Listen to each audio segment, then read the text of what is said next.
Gear list setup and choosing your software options. So, you've decided on an audience and you've decided on a name for your show. Excellent.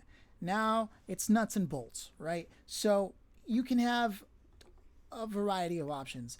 Some people are going to be using platforms like Anchor.fm because it's free and you can publish and distribute from there, right? I myself have used it. It's fine. It's not what the pros use, but it does offer analytics, some basic analytics, and sponsorship options.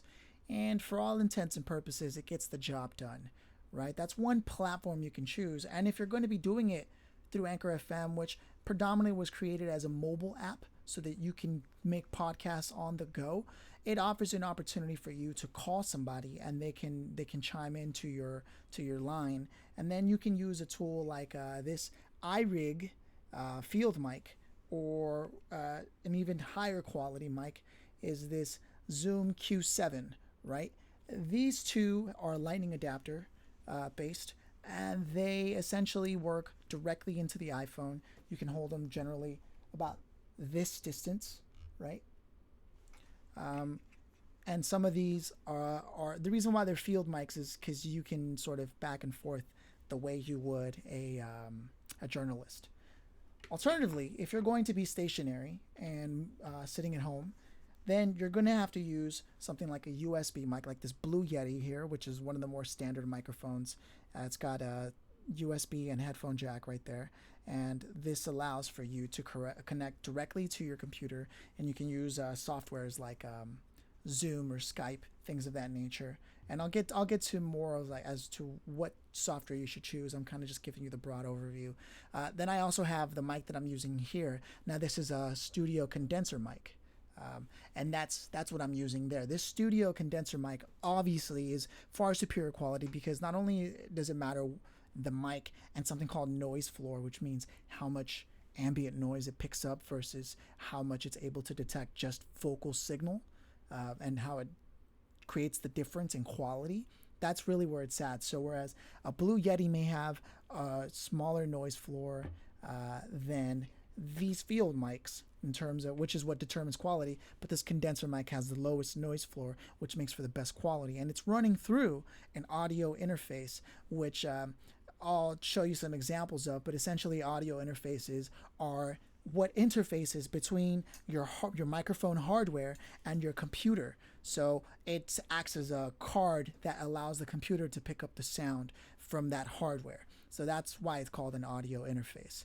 And then there's something called a preamp, which affords you an even higher level of quality from your hardware by creating a feel and a quality to your microphone, which is something that a lot of engineers will do for you in post-production, or editors will do for you in post-production with equalization and things of that nature. But there's a big difference between using hardware and using software to get that feeling. One is way more organic, and I guess you could liken it to the difference between listening to vinyl and listening to digital MP3s, right? So really, if you're a stickler for quality and being able to sense that analog experience, then you might want to invest in the hardware. Otherwise, for all intents and purposes, a basic mic like this, or something called an ATR 2100, which is an Audio-Technica brand mic, they're going to run you about anywhere from 60 to for the ATR to up to I guess this would be like $80-$100 depending on where you're buying it. And then there's a Pro version which has an XLR option where this is here, and that sort of then becomes a studio condenser to some degree.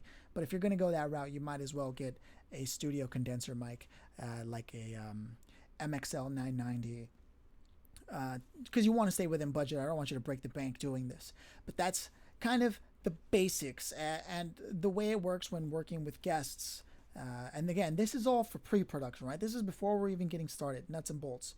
When working with guests, you can ship products to them so that you improve their audio quality.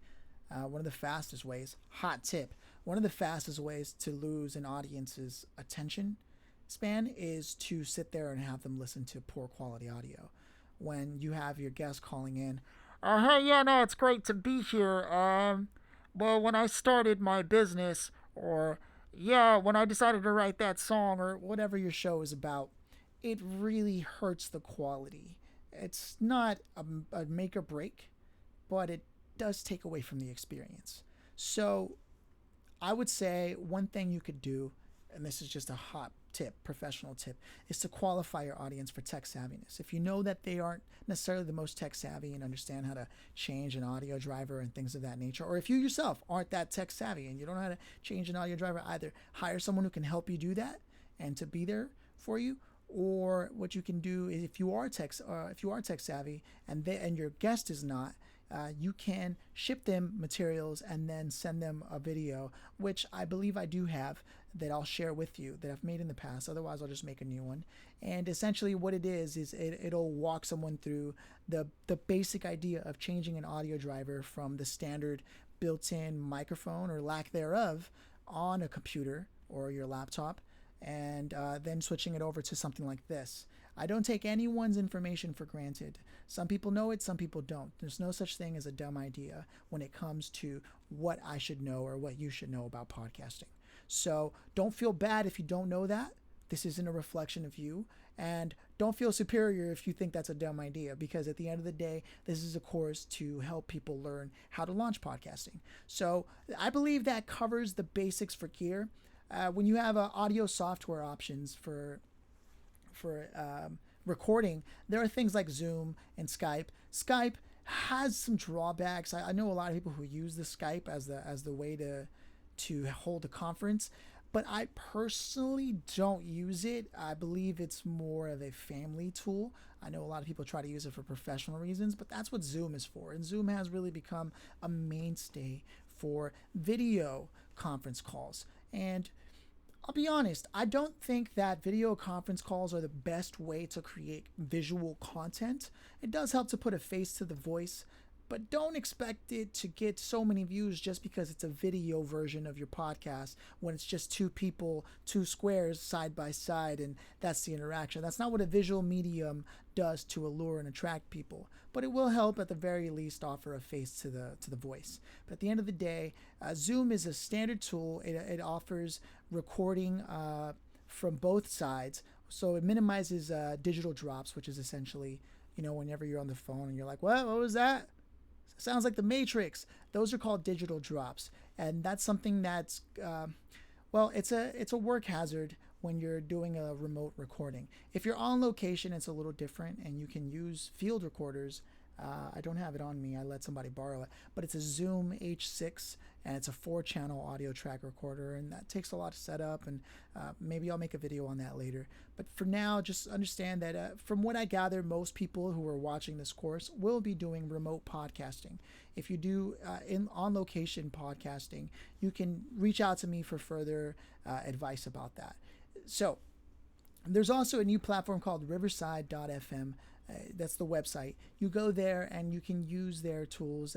It offers 4K video and records on both ends of the spectrum. So it's dual client side recording. What that means is what I'm recording here right now and the quality that I'm getting is good, and there's no digital drops. And then your guest will have the same thing, given that their setup is good. Again, that's a whole other thing, and I strongly urge you to qualify your guests, or at least know what you're getting into, because again, this is a turn off if you don't already know, and add digital drops to that.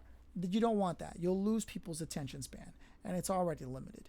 So those are the options there. And I believe I want to cover using a publisher on a different video.